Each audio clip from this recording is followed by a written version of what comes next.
Joka kala china mit kana me no phone le atop lak lol to ka heng hi ka to ma to chi hi ta to me ar ka samlat variety ni a ei a bor khai lo chun ti hian hei a zo lo wa ti hian hei ma sa poi lo tu ka ngai a thin chu khai de ni no la chuan heng hi a chi ka nei na su khon so lam pa ga zol ke weekend doctor pia so mi ta ka nei ani a WhatsApp group pakatahan kan omhlong maya an tin mo kan reven bin pek alo nom khop me ti hian min ngai tu sak veka ya me aizol a min tlak saka aizol pengin khan wa tu sim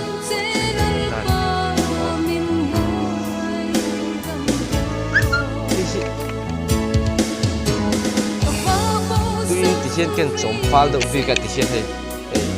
ko hian a chik pek te ma se me lo chu ti hian chik the chung lo no me nga tang hi tui tak tak pa lo ala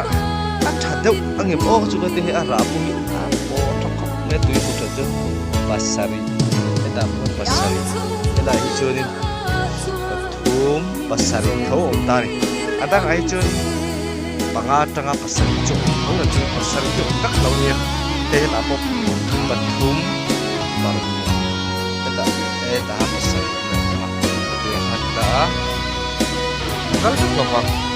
kun ni ka ya mun kat na ka boy na ka sukala na ina lo ka sa ka ri ru na he a ke ka zo sa ka sa ka si ka to na ya he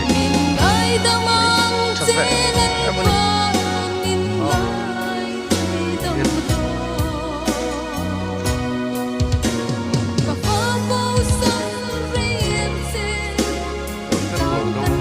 che lai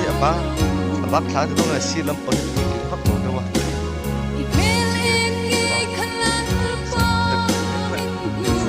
ta ni ka ri mo ta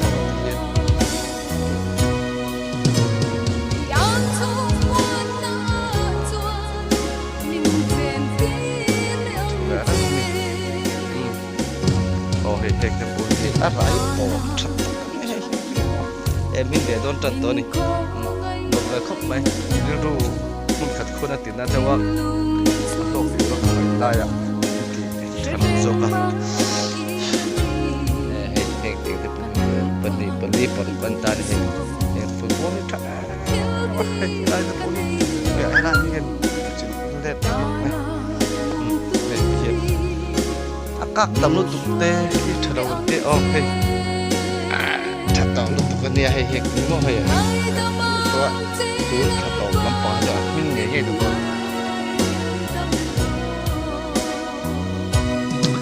nek ko ha o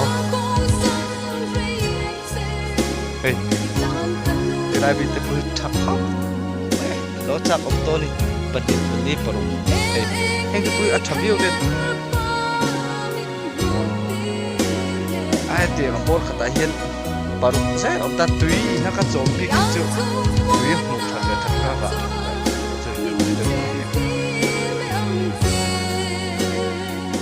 kau tak tolong bayang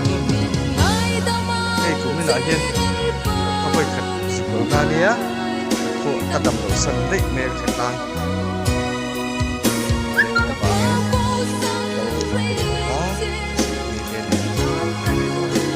แต่ตอนเฮงไอ้ที่โปรดทัดจีบ่